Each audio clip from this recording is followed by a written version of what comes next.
Voilà mes amis, on reprend notre cours de Zohar.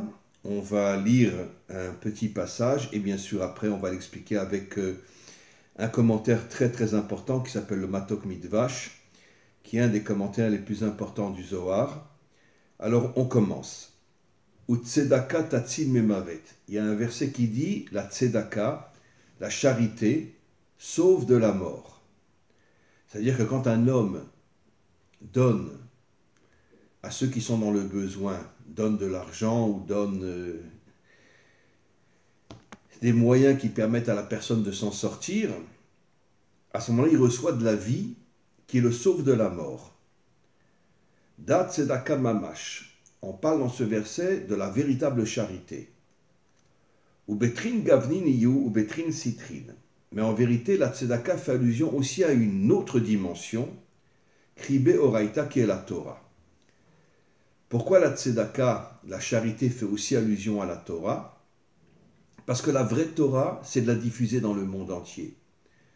La vraie Torah, c'est pas uniquement de la garder pour soi-même. Et en ce sens, la Torah, quand tu la diffuses dans le monde entier, c'est aussi une forme de charité. Pourquoi?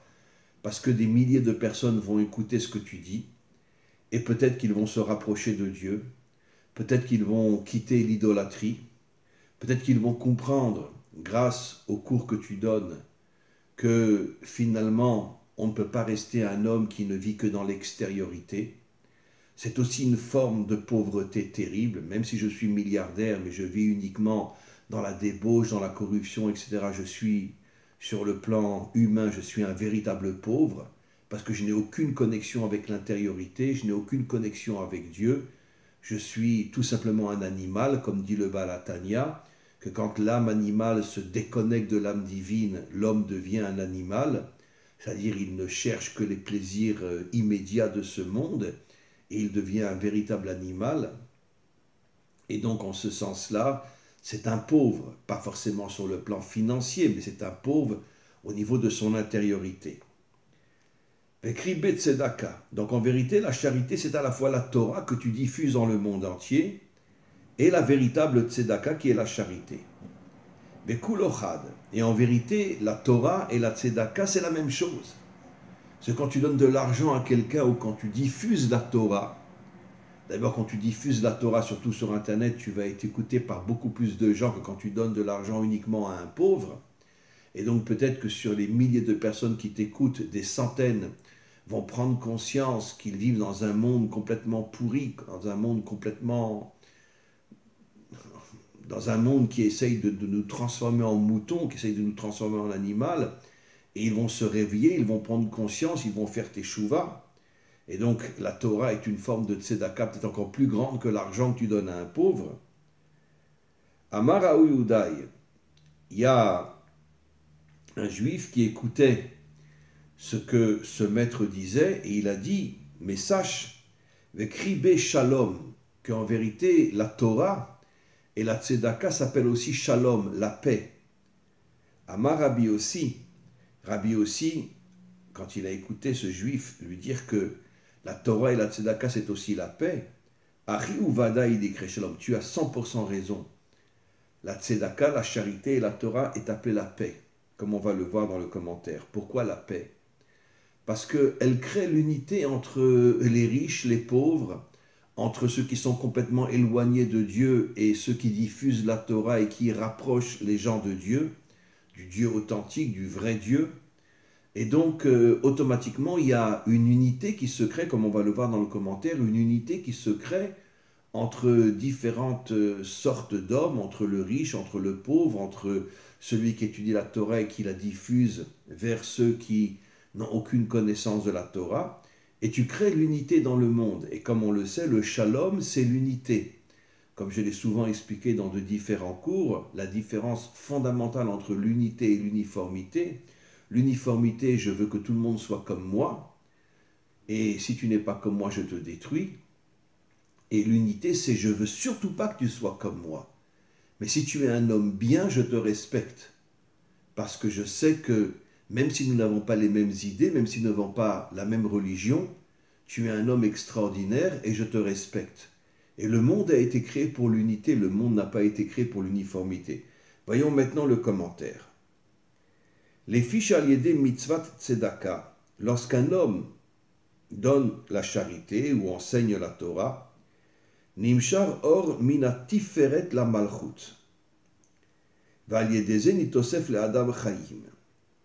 À ce moment-là, il y a de la lumière qui sort du tiferet, qui est l'attribut de l'unité, et cette lumière se répand dans la malchut, dans le monde d'en bas, dans le monde matériel, et grâce au fait que l'homme essaye d'aider ceux qui sont dans le monde matériel, soit un pauvre qui n'a pas d'argent, soit des gens complètement éloignés de la Torah et de Dieu, et qui reviennent grâce à ce qu'ils écoutent des enseignements qui sont transmis, aliédeze nitosef le adam chaim. Grâce à ça, l'homme qui diffuse la Torah ou qui donne de l'argent, reçoit de la vie. Le secret est en vérité marqué dans la Torah. Comme on le sait, il y avait deux arbres, ce sont des codes bien sûr, Etz Achaim, l'arbre de la vie, et l'arbre de la connaissance. Et malheureusement, Adam a été directement vers l'arbre de la connaissance, il s'est déconnecté de l'arbre de la vie, et il a plongé le monde dans la mort. Qu'est-ce que c'est l'arbre de la vie ? L'arbre de la vie, c'est l'unité. Quel rapport entre la vie et l'unité ? Eh bien, regardons à l'intérieur du corps lui-même. C'est quoi la vie d'un homme ? C'est l'unité entre son âme et son corps. Évidemment, j'ai déjà expliqué, et nos maîtres le disent, que quelqu'un qui est complètement déconnecté de son âme n'est plus un homme, est un animal. Il vit comme un animal. Mais celui qui est connecté à son âme et qui est un homme authentique, en vérité, l'âme et le corps sont deux dimensions qui sont complètement éloignées l'une de l'autre, puisque l'âme vient de la Bina, d'un attribut divin qui est complètement au-dessus de ce monde, le corps fait partie du monde matériel. Comment on peut unir deux choses qui sont à ce point différentes ? D'ailleurs, si Adam n'avait pas fauté, la mort ne serait pas descendue dans ce monde. Il y aurait eu une connexion éternelle entre l'âme et le corps. C'est ce qui se passera au moment de la résurrection, où l'âme et le corps seront unis pour l'éternité, après la délivrance finale. Mais en tous les cas, l'âme et le corps sont deux dimensions qui sont à l'extrême opposé, et qui se réunissent dans l'être, quand un homme est à la fois spirituel et en même temps un homme d'action, un homme matériel. Comme je l'ai souvent expliqué, un laïc n'a que le corps, il est mort. Le religieux n'a que l'âme, il est mort lui aussi. L'homme authentique, c'est celui qui est à la fois spirituel et qui est aussi un homme d'action. L'exemple le plus célèbre, c'est David, qui toute la nuit étudiait la Torah et toute la journée était sur son cheval avec une épée pour se battre contre tous les méchants de ce monde. Il était à la fois spirituel et à la fois un homme d'action. Cette dimension a pratiquement complètement disparu aujourd'hui. On la retrouvera, heureusement, grâce au Mashiach, qui sera lui aussi un homme spirituel et en même temps un homme d'action. Donc je reprends ce que le Matok Midvash explique. Pourquoi l'attribut de Tiferet, qui est l'unité, justement, comme je l'ai expliqué, dévoile de la lumière dans le monde d'en bas. Parce que justement, c'est quoi l'unité ? C'est le respect des différences. C'est le respect d'un homme qui n'est pas comme toi. C'est ça la tzedaka. Quand tu aides quelqu'un, c'est pas uniquement tu lui donnes 1 franc ou tu lui donnes 1 euro.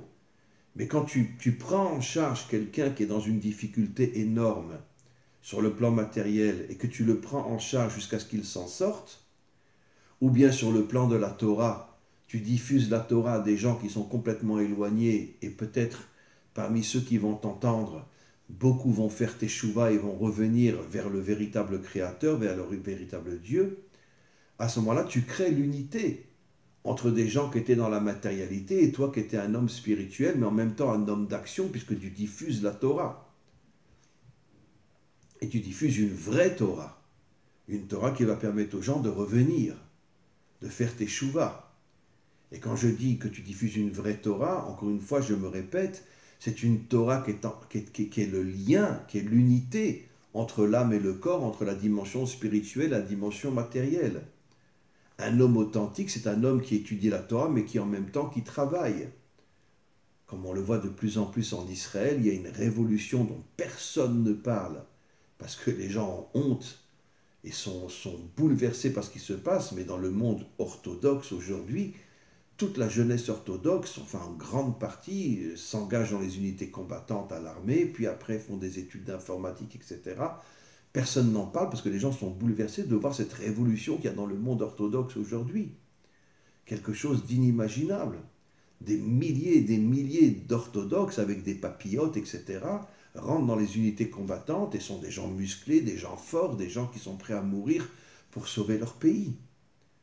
Il y a une véritable révolution. Enfin, la jeunesse orthodoxe a compris qu'on ne peut pas rester uniquement dans une yeshiva toute la journée, que tu dois être aussi un homme d'action. Pourquoi tu as un corps? Tu n'as qu'une âme, pourquoi tu as un corps? C'est exactement ce que dit le Baal HaTanya, l'unité entre l'âme divine et l'âme animale. Et quand il y a l'unité entre l'âme divine et l'âme divine purifie l'âme animale, et l'âme animale devient l'action contre tout le mal qu'il y a dans ce monde. Ça, c'est l'homme authentique. On continue. Beshne ofanim ou beshne drachim nitosef le adam chayim. Grâce à quoi l'homme va recevoir la vie? Aliéde esek à Torah, lorsqu'il étudie la Torah et qu'il la diffuse. Vehen aliéde asiat tzedaka, et lorsqu'il aide ceux qui sont dans le besoin. C'est pour ça que la tzedaka est aussi appelée Torah. Parce que quand un homme diffuse la Torah, pas uniquement à des religieux, parce que ça c'est une bêtise totale, mais qu'il diffuse la Torah dans des milieux qui sont complètement éloignés de Dieu, ça c'est la vraie tzedaka, et lui recevra de la vie. Vekribe tzedaka, et c'est pour ça que la diffusion de la Torah s'appelle de la charité. Vekulochad, et donc il n'y a aucune différence entre aider quelqu'un qui est dans le besoin et diffuser la Torah dans les milieux qui sont éloignés de Dieu. Et donc, pourquoi ce juif a dit que la Torah et la tzedaka c'était aussi le shalom? Alors, il explique Ken uvada et kedivrecha, la tzedaka, la charité Torah ou aider un pauvre s'appelle le shalom. Pourquoi? Parce que besrut mitzvazu inatzlu minamita. Parce que grâce à la diffusion de la Torah dans les milieux éloignés, ou grâce à l'aide de quelqu'un qui est dans le besoin, à ce moment-là, d'une certaine manière, tu sauves les personnes de la mort. Et c'est pour ça que tu reçois la vie. Et c'est quoi le shalom en vérité? Le shalom, c'est la vie, la paix dans ce monde, l'unité dans ce monde. Donc quand quelqu'un est dans le besoin et que si tu ne l'aides pas, il risque de mourir, en l'aidant, Hachem te donne la vie. En diffusant la Torah dans des milieux qui sont complètement perdus, et d'une certaine manière, en les réhabilitant, en les faisant sortir de leur dimension animale pour en faire des hommes authentiques, eh bien tu reçois la vie aussi. D'ailleurs, c'est pour ça qu'il est dit à la fin de la prière, Ose shalom bimromav, ou yaase shalom aleinu. C'est-à-dire qu'en vérité, la paix, elle existe dans le monde d'en haut et dans le monde d'en bas. Et qu'est-ce que ça veut dire? La connexion entre le riche et le pauvre, la connexion entre l'étudiant de Torah et qui diffuse la Torah dans les milieux les plus éloignés. La connexion entre le riche et le pauvre. Ça veut dire entre deux mondes complètement différents. C'est ça le shalom. Le shalom, c'est la paix entre les différences, qui s'appelle l'unité. On continue. Kamau Yudai veishtatef beade. Ce juif-là qui avait dit que la Torah et la tzedaka, c'est le shalom, s'est attaché à son maître, Rabbi aussi, Patar Yudai ve'amar. Et ce juif-là a dit, Oved admato yizba lechem. Celui qui travaille la terre méritera d'être nourri par son travail d'agriculteur. Ou meradef rekim, mais celui qui, dans la vie, ne cherche que la futilité, ne cherche que le vide, Rekim, c'est le vide. Yisbarish, un jour, il deviendra pauvre. Pas forcément pauvre sur le plan matériel, mais pauvre dans le sens qu'il va se vider complètement de toute son intériorité. Il va devenir un animal, il ne sera absolument plus un homme. C'est le cas de la grande majorité de toute la finance et tous les milliardaires aujourd'hui, qui sont en vérité des animaux. Pourquoi ce sont des animaux? Il y a des exceptions, bien évidemment. Il y a des milliardaires qui donnent beaucoup d'argent. Mais pourquoi la grande majorité de tout ce qui est dans le monde de la finance et dans le monde de l'argent sont des animaux? Pourquoi? Parce qu'ils ne recherchent que les plaisirs de ce monde. On continue. Aïkra Kashia. Comment comprendre exactement ce que dit le verset? Que celui qui travaille la terre aura de quoi manger, et celui qui recherche toutes les futilités et le vide de ce monde, finalement deviendra pauvre. Comme j'expliquais, deviendra pauvre, ce n'est pas sur le plan financier, mais c'est sur le plan de son intériorité. Il perd sa dimension humaine.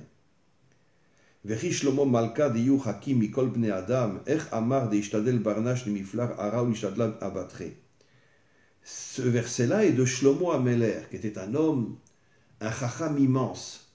Qu'est-ce que Shlomo Ameler entend lorsqu'il dit que quelqu'un qui cultive la terre aura de quoi manger? Ve'yishbok chaye alma, ça veut dire que dans ce verset, il semblerait que l'homme doit uniquement travailler toute la journée. Mais si c'est un juif, il doit aussi étudier la Torah, il doit la diffuser. Bon, à l'époque, il n'y a pas Internet, donc il pouvait rassembler un groupe de personnes très éloignées et leur expliquer ce que c'est la Torah. 4, 5, 10, 20, 30 personnes, peu importe. Aujourd'hui, grâce à Internet, on peut diffuser la Torah dans le monde entier. Mais à cette époque-là, c'est ce que on explique, Veishbot Chaye Alma. Est-ce qu'il va quitter la vie de ce monde? La vie, c'est la Torah. C'est elle qui nous donne la vie. La Torah s'appelle Etz Achayim, l'arbre de la vie. Quoi, un homme ne doit que travailler, il ne doit pas étudier la Torah et surtout, il ne doit pas la diffuser. Et la Razaïou, en vérité, il y a un secret qui se cache derrière ce que dit le roi Salomon. Patar ve'amar, va'ikar Hashem Elohim et ha'adam va'incheu began Eden.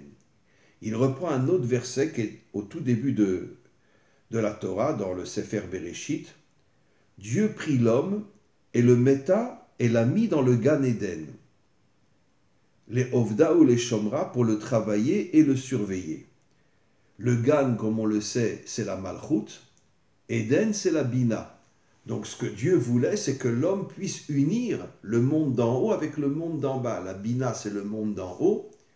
Et la Malchut, c'est le monde d'en bas. Et donc l'unité entre le monde d'en haut et le monde d'en bas.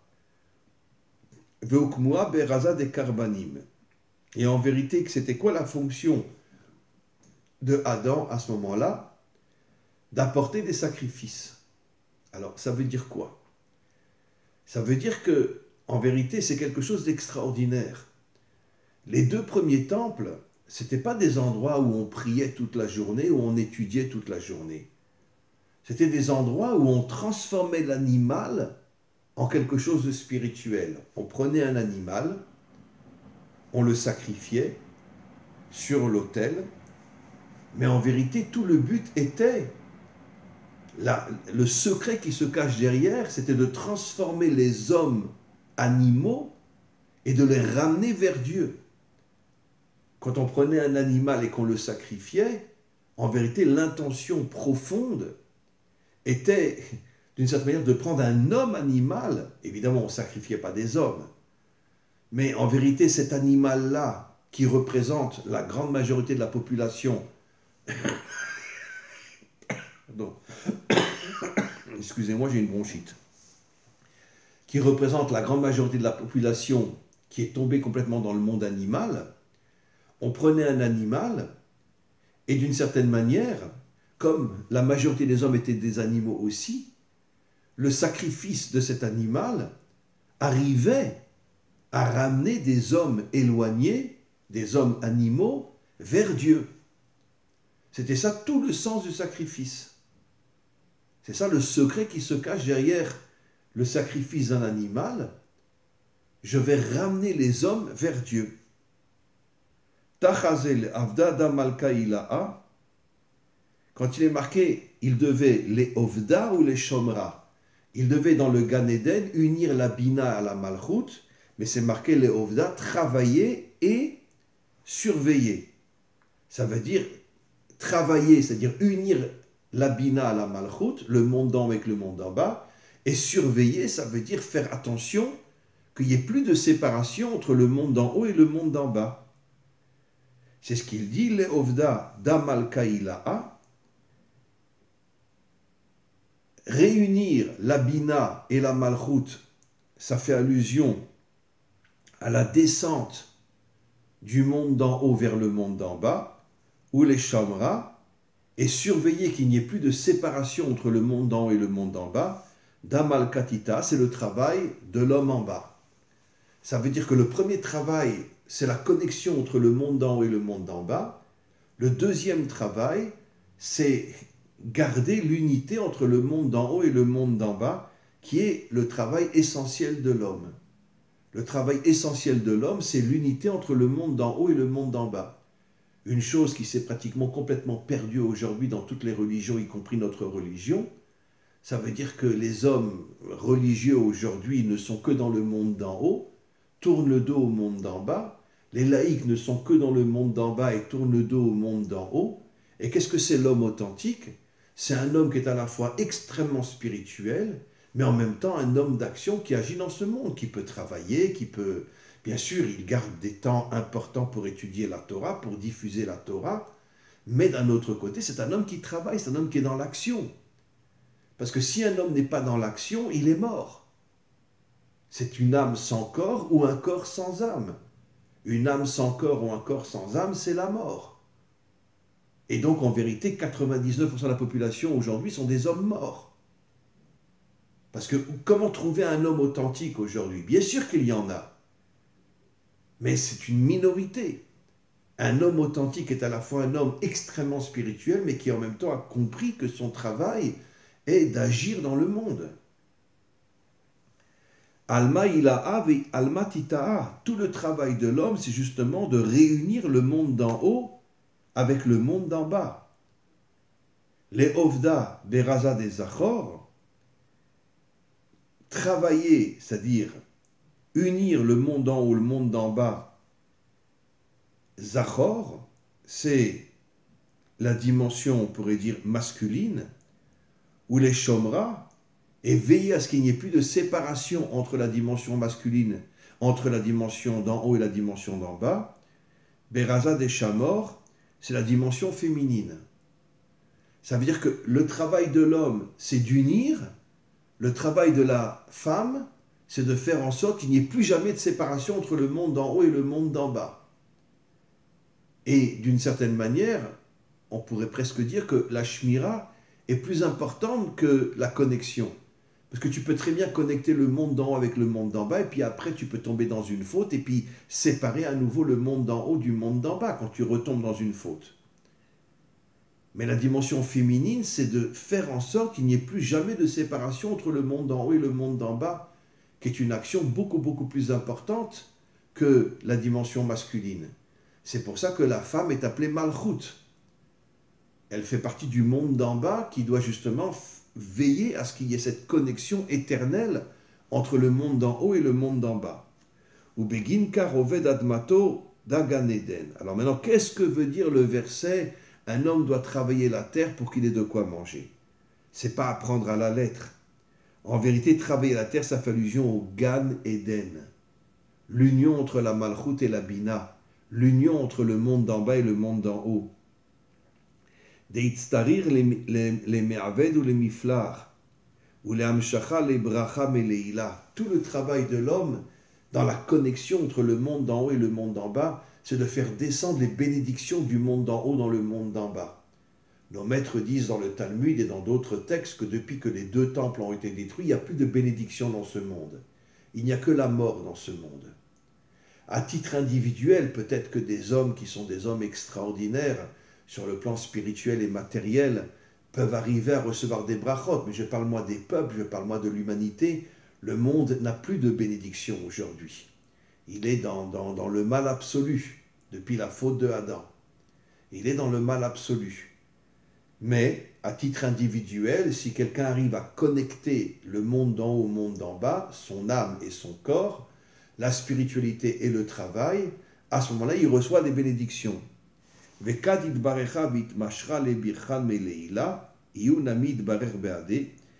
un homme arrive à faire descendre les bénédictions du monde d'en haut vers le monde d'en bas, il est le premier à recevoir ces bénédictions.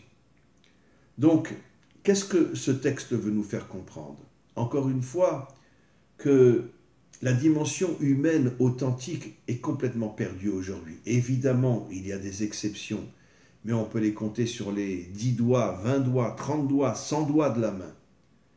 Parce que la grande majorité du monde aujourd'hui est tombée dans la mort, depuis la faute de Adam, où je suis un corps sans âme, où je suis une âme sans corps, où je suis un laïc, où je suis un religieux. Dans les deux cas, je suis un homme mort. Et donc, retrouver l'homme authentique, malheureusement, on va devoir attendre le Mashiach. Le Mashiach va reconstruire l'humanité. Il va d'abord commencer à reconstruire les 70 nations adamiques qui ont été complètement détruites. Il y a des adamiques partout dans le monde, mais il n'y a plus de nations adamiques. Il va reconstruire les 70 nations adamiques. Il va aussi reconstruire les 12 tribus d'Israël, parce qu'aujourd'hui, les 12 tribus d'Israël sont complètement perdues. On ne sait pas où elles sont, depuis que Sancheriv a exilé les 10 tribus d'Israël. Et donc, il va avoir un travail énorme. Énorme. Et puis, son plus grand travail, ça sera de se battre contre tous les méchants de ce monde. Le Mashiach sera un homme d'action. C'est pas quelqu'un qui va rester toute la journée en train d'étudier, en train de prier, et demander à Dieu de faire le travail à sa place. Comme dit Maïmonide, que le Mashiach va, et comme le dit le Zohar, il va monter une armée incroyable pour se battre contre tous les méchants de ce monde et réparer ce monde et purifier ce monde. Donc le Mashiach, on va dire depuis David, va être le deuxième qui va comprendre que l'homme authentique, c'est l'union entre l'âme et le corps, l'union entre la spiritualité et la matérialité. Et donc c'est notre travail à nous, c'est notre devoir en tant qu'Hébreu, en tant que Ben Adam, de comprendre qu'il faut un réveil, il faut une prise de conscience qui va nous faire comprendre justement qu'il faut l'unité entre la Bina et la Malchut, entre le monde d'en haut et le monde d'en bas. Encore une phrase ou deux. Tachazé. Des Kahana, des Mevarer, Midbarer. Les Kohanim dans le temple bénissaient chaque jour les Juifs qui venaient apporter des sacrifices. Et ils les bénissaient, et ils étaient les premiers qui étaient bénis. En bénissant les autres, tu es béni toi-même. Exactement.